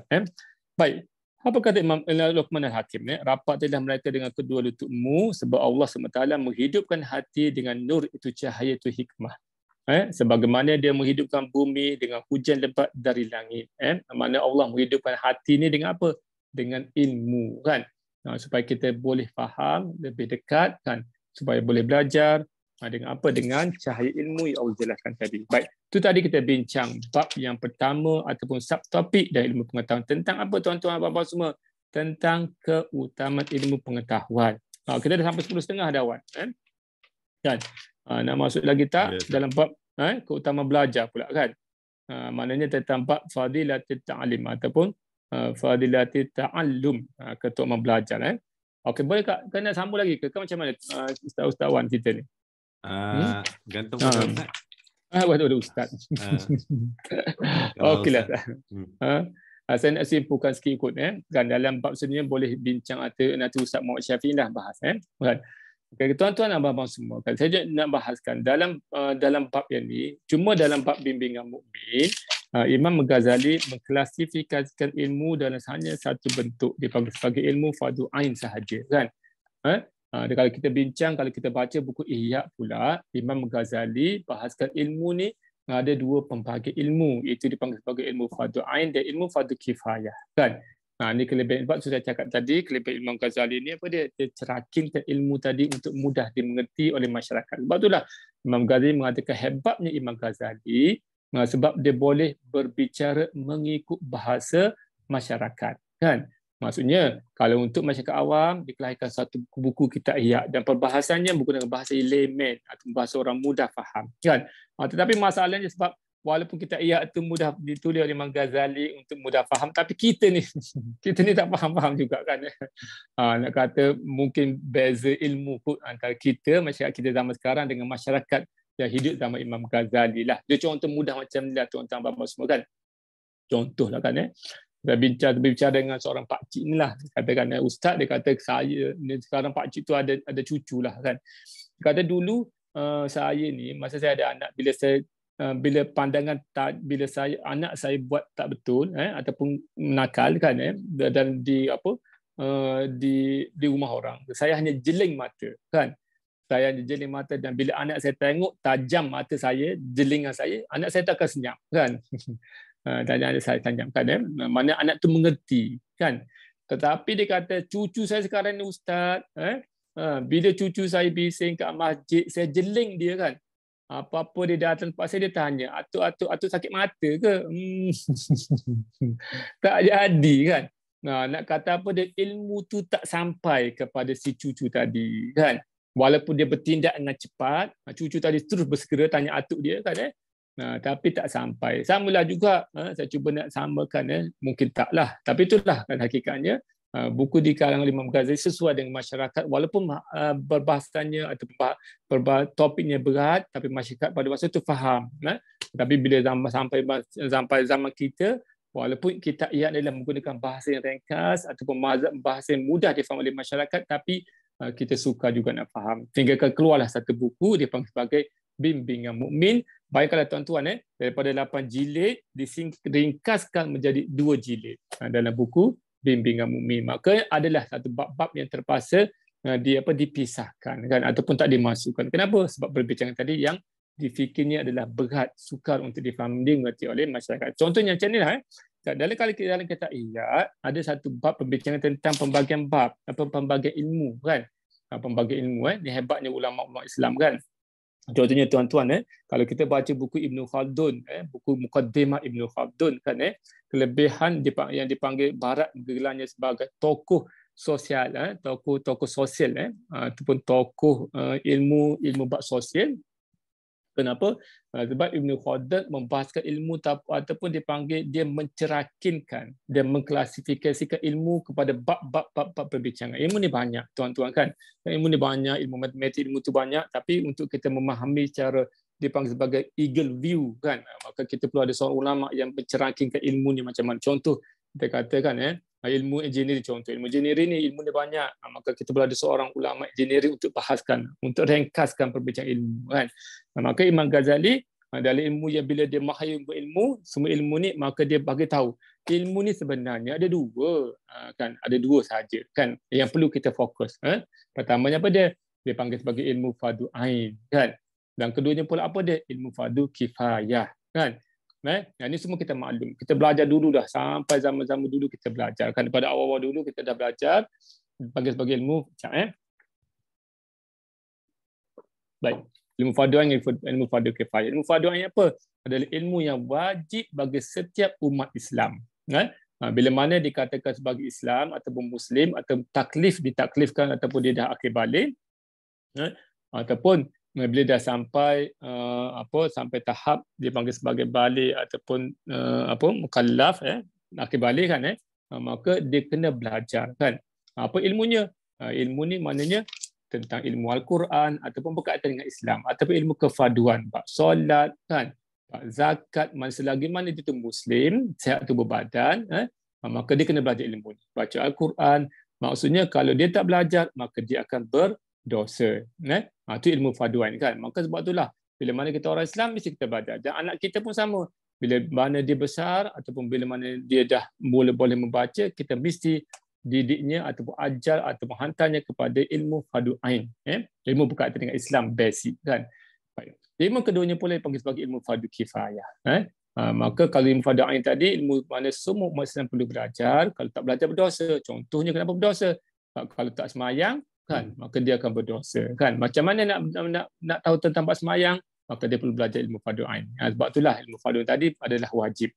Kenapa? Sebab dalam kaedah fiqh sesuatu ilmu yang menyebabkan yang menghantar ataupun menghubung kepada suatu ilmu yang wajib, maka yang membawa kepadanya juga adalah wajib kan. Baik. Dalam ilmu satu lagi pula ilmu fardu kifayah. Sebenarnya kita dah belajar, semua saya nak ulang-ulang je. Saya cuba nak ambil satu ilmu yang dibahaskan oleh Imam Ghazali. Depan keduanya pula ilmu fardu kifayah kan. Ilmu fardu kifayah pula dia hanya dikhususkan ataupun diwajibkan kepada seorang sahaja ataupun ahlinya sahaja kan. Kalau tadi ilmu fardu ain dikhususkan kepada semua masyarakat atau semua umat Islam, tetapi kalau ilmu fardu kifayah sebab melihat kepada diri kita ni mempunyai minat, kecenderungan, kepribadian dan ilmu yang berbeza-beza antara satu sama lain, maka sebab itulah kecenderungan kita ni berbeza-beza. Contohnya kita kata ilmu fardu kifayah ni, kalau dulu ulama-ulama kata apa dia? Ilmu fardu kifayah ni contohnya adalah mensolatkan jenazah. Maknanya bila ada kematian di satu kampung, bila ada seorang solat jenazah, maka satu kampung tu tidak akan berdosa kan. Maksudnya katakanlah tak ada orang solat jenazah, maka satu kampung tadi akan berdosa. Tu contoh tradisional, old school bagi contoh macam tu kan. Tapi bagi kita ni sekarang, maka kita nak faham ilmu fardu kifayah menyentuh tentang ilmu yang memberi kepentingan kepada Islam dan umatnya. Contoh, mudah kan, contohnya dalam satu kampung kan. Satu kampung ni kita kata tak ada kedai halal ataupun tidak ada kedai sembelihan ayam yang halal. Sedangkan dalam kampung tu ramai orang Islam kan. Maka dosa tak kita kan. Maka kait dengan solat fardu kifayah, solat jenazah tadi. Solat jenazah tadi kalau dia tak buat, maka satu kampung akan berdosa. Ini pun sama. Kalau dia tak buat, kalau satu kampung tadi tidak ada orang yang buat bisnes ataupun jual daging ayam, maka kat sini dia hanya golongan untuk, tapi dia hanya golongan orang bisnes tadilah. Maka bila mana dia golongan ni tak buka kedai ayam, maka berdosa untuk dia. Kan? Maka bila mana dia buka kedai, maka yang lain pun tidak akan berdosa. Maka sebab itulah dalam ilmu fardu kifayah tadi ada pembahagian bab, ada satu lagi subtopik yang dibahas oleh Imam Ghazali. Dia kata apa? Dalam ilmu fardu kifayah ini ada bawah, ada pecahan dia lagi dipanggil sebagai fardu ain kifai. Kan? Apa maksud fardu ain? Fardu benda yang wajib. Maka katakanlah kita ni cenderung kepada ilmu sebagai seorang engineer ataupun kita ni ada seorang businessman, maka menjadi satu kewajipan untuk kita belajar ilmu bisnes, ilmu engineer itu sungguh-sungguh. Kalau kita tak belajar sungguh-sungguh, maka kita akan berdosa sebab dia dipanggil sebagai fardu ain bagi golongan tertentu. Boleh faham tak tuan-tuan dan abang-abang semua? Ini cantiknya perbincangan Imam Ghazali kan. Kenapa? Sebab dia mengkhususkan. Jadi bila mana kita faham ni, tuan-tuan abang-abang semua, maka kita akan timbul sifat jihad semangat untuk belajar bersungguh-sungguh. Kenapa? Sebab kalau aku tidak belajar bersungguh-sungguh dalam bidang yang aku ceburi, bidang yang aku minati, maka menjadi dosa kepadaku. Kenapa? Sebab aku tak belajar sungguh-sungguh. Dan itulah jihad yang Imam Ghazali tekankan dalam perbincangan bab awal, bab ilmu pengetahuan. InsyaAllah saya rasa itu saja kot Sawan. Okay. Kita dah sampai 10.40 dah. Nanti dalam bab yang akan dibahas, tadi kita dah bincang sampai bab ilmu pengetahuan, dah bincang bab keutamaan belajar. Keutamaan belajar belum lagi kan? Tak apa, nanti Ustaz Muhammad Syafi'i akan bahas lah. Nanti bab ni Ustaz Muhammad Syafi'i, Ustaz Syafi'i akan sambung dalam bab kenapa kena belajar. Bukan saja kita belajar, kita kena mengajar. Kita tengok Imam Ghazali bahaskan kan, dia bukan saja bincang tentang dipanggil sebagai perancangan jangka pendek, tetapi ada vision yang lebih jauh. Itu apa dia? Kita belajar bukan untuk diri tetapi untuk mengajar. Tercantiknya perbincangan Imam Ghazali kan. Dan contoh tuan-tuan dan abang-abang semua kan, contohnya malam ni kita belajar kan. Kita jangan letak aku belajar ni bukan hanya untuk kita nak muhasabah diri, betul. Tetapi kita kena ada vision yang lebih panjang ataupun lebih jauh. Apa dia? Nak mendidik anak isteri ataupun cucu tentang apa? Kepentingan ilmu kan. Sebab kita ada satu lagi dalil yang paling hebat yang Allah juga ganjarkan kepada kita. Apa dia? Kelebihan orang yang mengajar. InsyaAllah. Saya rasa itu saja yang saya nak bahas pada malam ni. Kita dah sampai 10.40 dah. Baik, insyaAllah. Kalau ada soalan, ada ruang soalan question Q&A kawan? Ada ke? Ada siapa-siapa yang ada soalan? Boleh kita buka sekejap. Sementara Ustaz Fakhruddin bersama kita. InsyaAllah. Ada tuan-tuan dan puan? Ada siapa yang ada soalan? Ustaz, saya sendiri ada soalan. Tadi yang hadis apa, idza ata alayya yaumun la azdadu fihi ilman yaqarrabini ila Allah azza wa jalla. Yang tu kalau yang mentahqiqkan hadis tu dhaif dengan hadis tu maudhu' siapa Yang satu kejap Yang tu yang apabila pada suatu hari ilmu saya mendekatkan diri kepada Allah. Okey. Yang ni ditakik oleh Okey, bila datang kepadaku satu hari, yang tu kan. Yang ni kalau tengok pada tahqiq ni kejap ada Iraqi sanad, ada ditakik oleh Imam Al-Iraqi. Dia mengatakan bahawa sanad ni lemah. Perawi ni adalah lemah. Dan sama juga ulama mutaakhir mengatakan bahawa maudhu' hadis ni. Ulama mutaakhir contohnya Al-Albani atau ulama mutaakhir lah. Mengatakan bahawa ini maudhu'. Bukan maknanya hadis ni bukan hadis lah.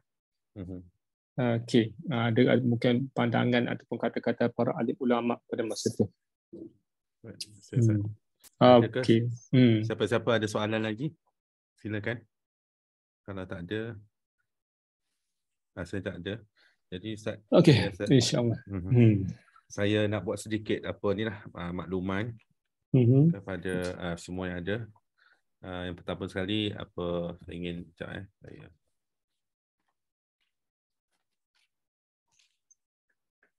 baik, pertama sekali terima kasih diucapkan kepada Fadil Ustaz Fakhruddin kerana sudi bersama kita pada malam ini. Guru kami, guru saya. Sebenarnya Ustaz Fakhruddin pun tadi sebelum kita mula kelas, beliau sedang mengajar. Habis kelas, kamera dia standby, dia terus dia terus sambung kelas kita. Okey, kita ada daripada Fatin Ramli, ada perkongsian. Silakan puan.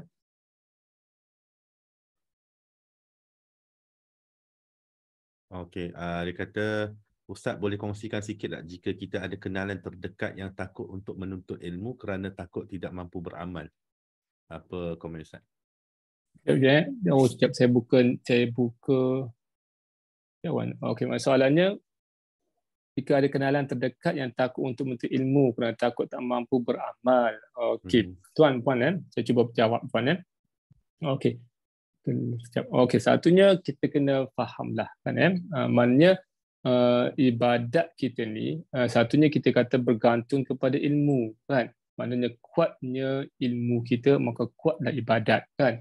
Maka kena bagi tahulah sahabat puan tadi bahawa menuntut ilmu tu juga adalah ibadat, kan? Tak semestinya buat ibadat itu suatu hal, tapi peringkat ibadat, kan, yang perlu kita faham bukan hanya sekadar kita ibadat dia dapat pahala, tetapi dengan berilmu tu ataupun kita dengan masuk masuk majlis ilmu pun juga dipanggil sebagai ibadat. Sehingga kan Nabi bagi tahu orang yang meninggal dalam keadaan jihad, kan.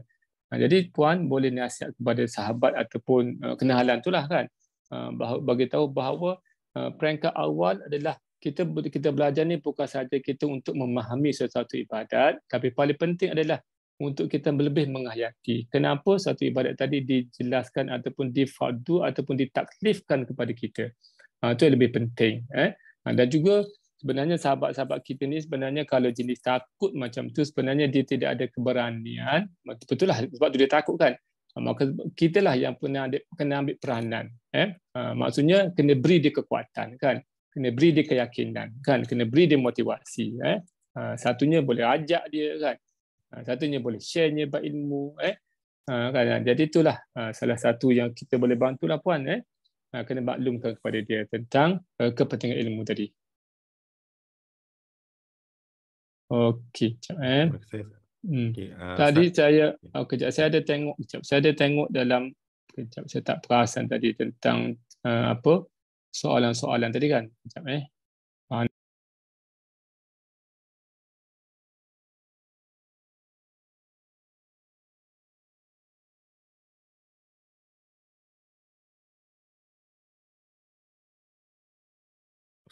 Mikrofon Ustaz tak buka.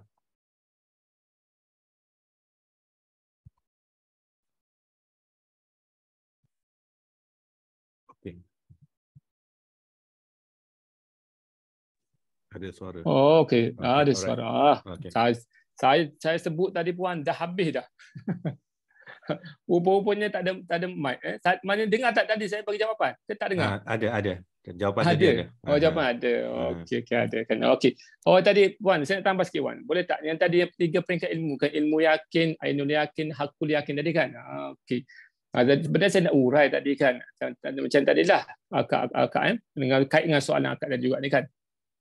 Imam Ghazali jelaskan, ilmu ni ada 3. Ilmu kalau tengok pembicaraan Imam Ghazali banyak lagi. Kata ilmu ni ada dipanggil sebagai pengetahuan ataupun knowledge, kan.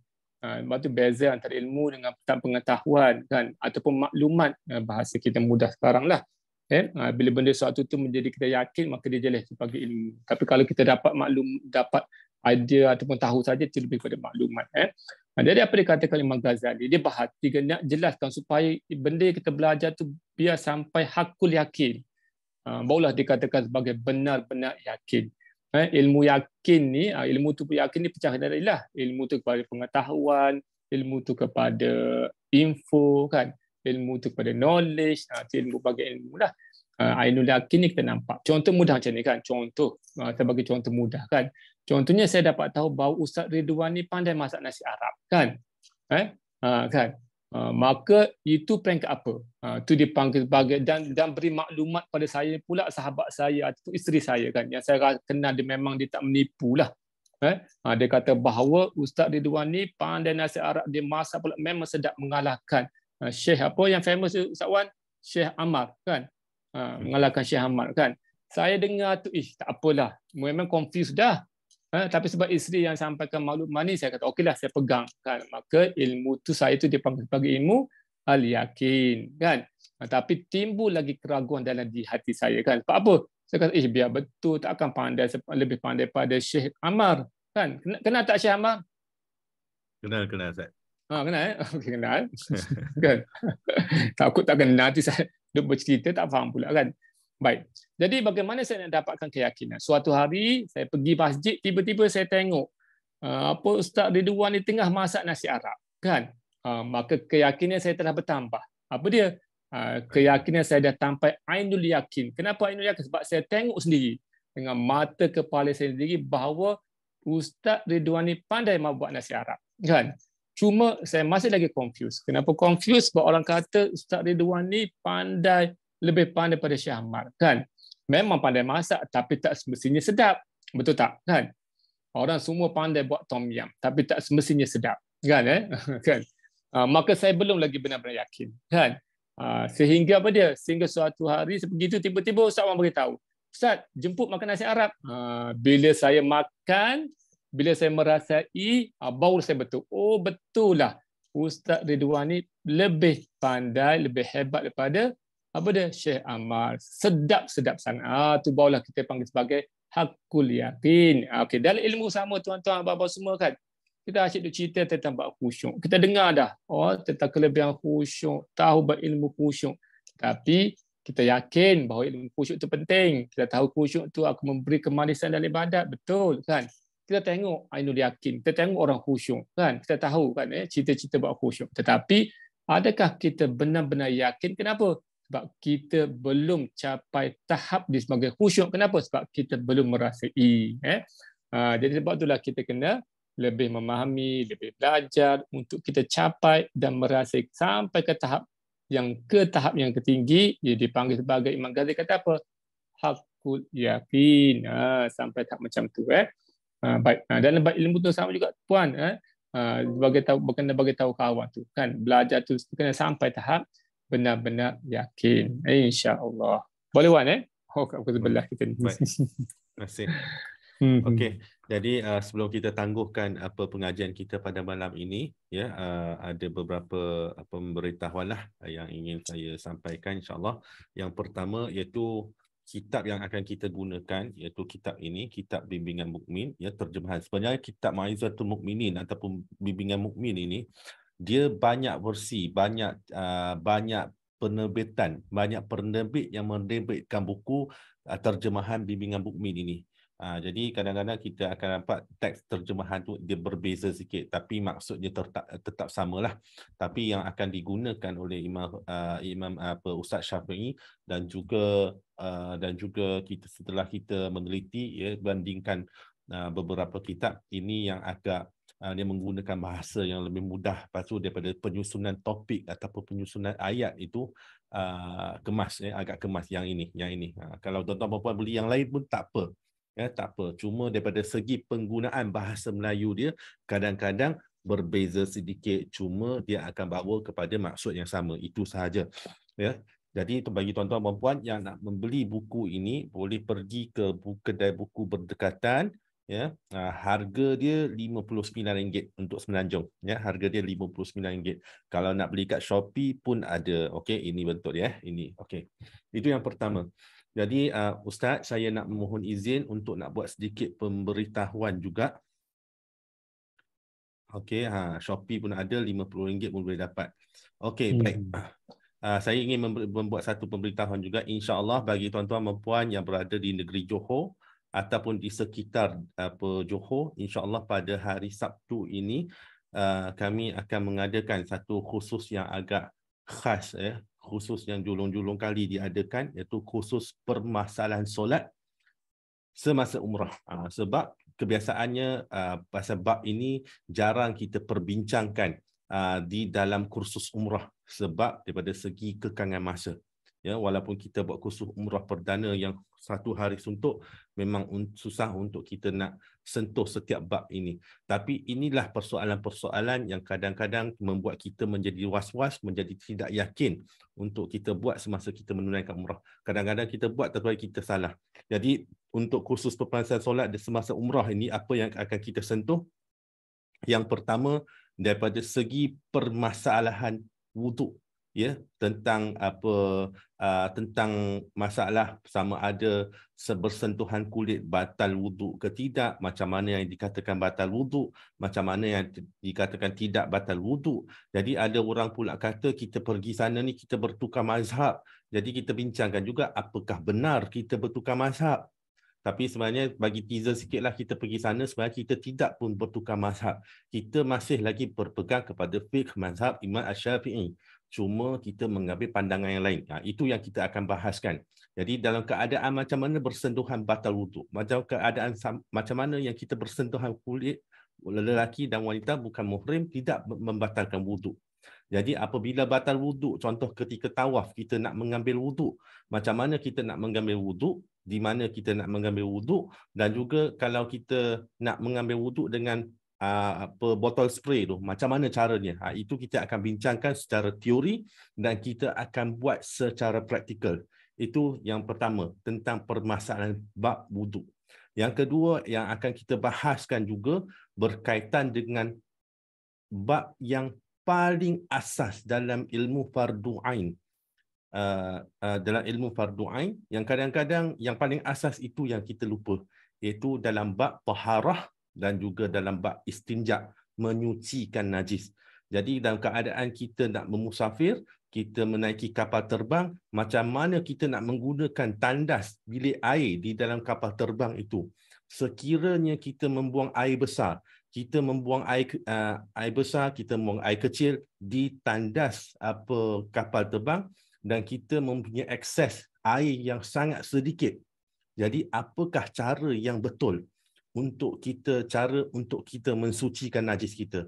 Sebab kita perasan ramai orang buat tidak tepat ataupun tak betul. Apabila kita istinja tak betul, solat kita pun menjadi tidak sah dan takut mengganggu ibadat solat kita, sebab syarat sah solat salah satunya kena suci daripada hadas dan suci daripada najis. Okey, kemudiannya kita juga akan membincangkan tentang buat teori dan praktikal tentang solat jamak qasar. Sebab kita faham masyarakat kita ramai lagi was-was. Solat jamak qasar, niat dia macam mana kita nak buat, bila kita nak buat. Sebab dalam kita pergi menunaikan umrah ini, kita akan buat beberapa kali solat jamak dan qasar. Dan kemudian akhir sekali, kita akan bincangkan juga secara teori dan juga praktikal, tunjukkan cara bagaimana kita nak menunaikan solat di dalam kapal terbang. Cara dia macam mana nak buat. Kita bahaskan apakah dah kita buat solat di dalam kapal terbang itu, balik ke Malaysia, adakah perlu lagi kita qada balik solat tersebut ataupun tidak. Kita akan bincangkan benda tu insya-Allah. Jadi di tempatnya di Masjid An-Najah, Taman Daya. Boleh kontak admin kita lah kalau untuk pendaftaran. Free sahaja insya-Allah. Jadi itu sahaja untuk malam ini. Jadi yang kemudiannya pengajian kita ni kita adakan secara percuma lah. Jadi kalau tuan-tuan dan puan ada siapa-siapa yang rasa ingin memberikan sumbangan, okey, bolehlah masukkan ke dalam akaun yang kita sediakan dalam grup WhatsApp nanti insya-Allah.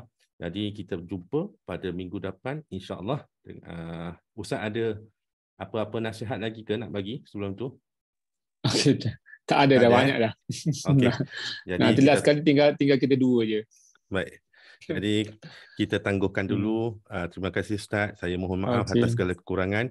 Jadi kita tangguhkan dahulu dengan tasbih kafarah dan suratul As. Subhanakallahumma bihamdika asyhadu an la ilaha illa anta wa astaghfiruka wa atubu ilaik. Bismillahirrahmanirrahim. Wal 'asr innal insana lafi khusr illa alladhina amanu wa 'amilus salihati wa tawasaw bil haqqi wa tawasaw bis sabr. Wabillahi taufiq wal hidayah. Wassalamualaikum warahmatullahi wabarakatuh. Waalaikumsalam warahmatullahi wabarakatuh.